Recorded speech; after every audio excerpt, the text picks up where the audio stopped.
Les organes du Conseil national de la jeunesse seront bientôt mis en place. Le Conseil des ministres a statué sur la question. Avant le président iranien Ebrahim Raisi, plusieurs autres chefs d'État ont péri dans des accidents d'avion. Vous le verrez tout à l'heure. Le top départ de la 10e édition du Tour du Mali a été donné ce mardi matin.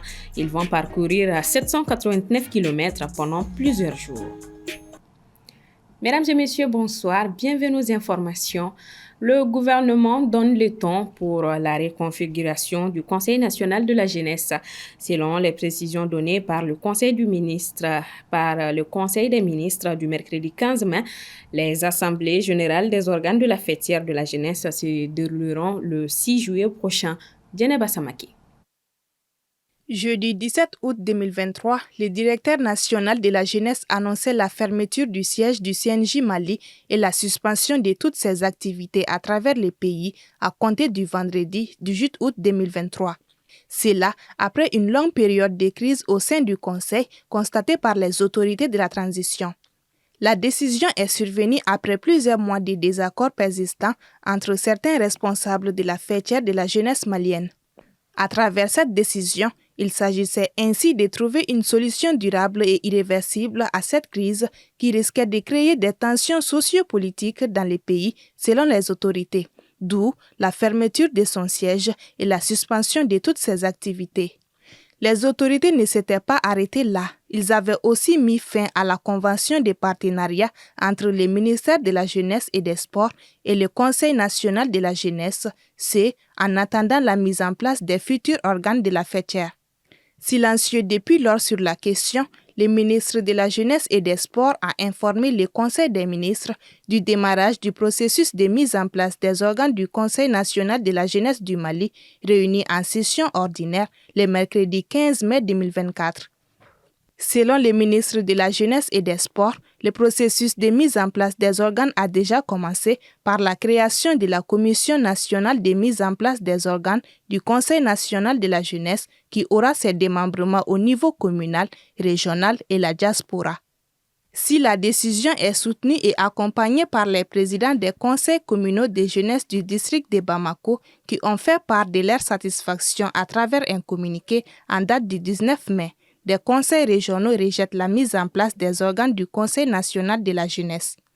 Dans un communiqué publié le mercredi 15 mai, ils ont exprimé leur désaccord avec les ministres de la Jeunesse, des Sports, chargés de l'instruction civique et de la construction citoyenne sur la décision concernant la mise en place des organes du CNJ. Les nouveaux statuts et règlements de l'organisation ainsi qu'une commission régionale et communale chargée de mettre en place les organes du Conseil national de la jeunesse du Mali.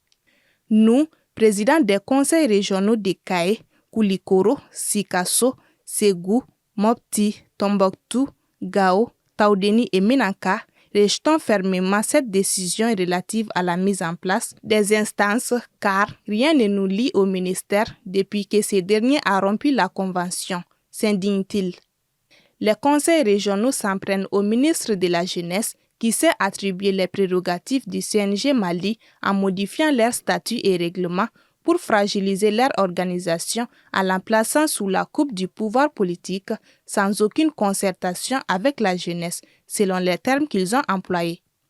Notons que les assemblées générales des organes de la fêtière de la jeunesse se dérouleront le 6 juillet 2024 pour les niveaux communal, régional et la diaspora, et le 13 juillet 2024 pour le niveau national. Le président iranien Ebrahim Raisi est décédé ce dimanche dans un accident d'hélicoptère. Avant lui, d'autres chefs d'État ont aussi péri dans des crashs d'avion. On vous remonte le fil de l'histoire avec Aminata Keïta. Le 6 février 2024, l'ex-président du Chili en Amérique du Sud, Sébastien Pinera, âgé de 74 ans, est décédé dans un accident d'hélicoptère. L'engin s'est crashé à Lago Ranco, une commune au Chili. M. Pinera a exercé 2 mandats entre 2010 et 2014 et entre 2018 et 2022. Le 10 avril 2010, l'avion du président polonais Lech Kaczynski s'est écrasé en tentant d'atterrir par un épais brouillard à Smolensk, en Russie. Ce crash a fait 96 morts au total.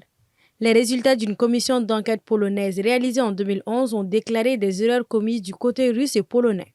Le 1er mars 2004, Boris Trajkovski, président de la Macédoine en Europe du Sud, est décédé avec d'autres de ses proches collaborateurs dans un accident d'avion dans le sud de la Bosnie. Le lieu de l'accident se trouvait dans une région particulièrement accidentée de par ses nombreuses mines encore présentes depuis la guerre de 1992 à 1995. Le 6 avril 1994, 2 missiles lancés à Kigali, la capitale rwandaise, ont provoqué l'explosion de l'avion du président Juvenal Habyarimana. Cet événement marquant a déclenché le génocide de milliers de Tutsis au Rwanda. Le président pakistanais Zia-ul-Haq et plusieurs hauts responsables militaires pakistanais, ainsi que l'ambassadeur américain au Pakistan, ont tous péri dans le centre-est du Pakistan dans un accident d'avion. Le 19 octobre 1986, Samora Machel, premier président du Mozambique indépendant, a trouvé la mort avec 24 autres personnes à la suite du crash de leur avion civil soviétique. Une commission d'enquête sud-africaine avait pointé du doigt les défaillances de l'équipage soviétique qui aurait provoqué un accident. Le président équatorien Jaime Roldos Aguilera et son ministre de la Défense ont également trouvé la mort dans un accident d'avion au sud du pays le 24 mai 1981. Et enfin, le premier président de la République centrafricaine, Barthélemy Boganda, a lui aussi été tué dans l'explosion en plein vol de son avion de transport militaire le 29 mars 1959 à 200 km au sud de Bangui, dans des conditions qui n'ont jamais pu être élucidées. En Afrique du Sud, la plus haute juridiction du pays a déclaré hier que l'ancien président Jacob Zuma était inéligible pour les prochaines élections prévues le 29 mai 2024. Son inéligibilité est due à sa condamnation à 15 mois de prison en 2021 pour outrage à la justice après avoir refusé à plusieurs reprises de se présenter devant une commission d'enquête sur la corruption d'État pendant ses 9 années au pouvoir de 2009 à 2018. Fin mars, la commission électorale avait exclu Jacob Zuma du scrutin. Cette décision avait été renversée en avril par un tribunal électoral. La commission avait alors saisi la Cour constitutionnelle le mois dernier et la haute juridiction a tranché, mettant ainsi fin à la saga judiciaire. Le procureur de la Cour pénale internationale a réclamé lundi des mandats d'arrêt contre le premier ministre israélien Benjamin Netanyahou et des dirigeants du Hamas pour des crimes de guerre et des crimes contre l'humanité présumés commis dans la bande de Gaza et en Israël. Une décision qui fait beaucoup jaser. Joe Biden a fustigé dans un communiqué cette démarche qu'il a qualifiée de scandaleuse. L'Allemagne a regretté la demande simultanée du procureur qui donne, selon Berlin, l'impression d'une fausse équivalence entre les dirigeants israéliens et ceux du Hamas. De son côté, la France soutient la Cour pénale internationale. À noter que la CPI avait ouvert une enquête en 2021 sur Israël, mais aussi le Hamas et d'autres groupes armés palestiniens pour de possibles crimes de guerre dans les territoires palestiniens. Retour au Mali, c'est parti depuis ce mardi 21 mai pour la 10e édition du Tour cycliste international du Mali.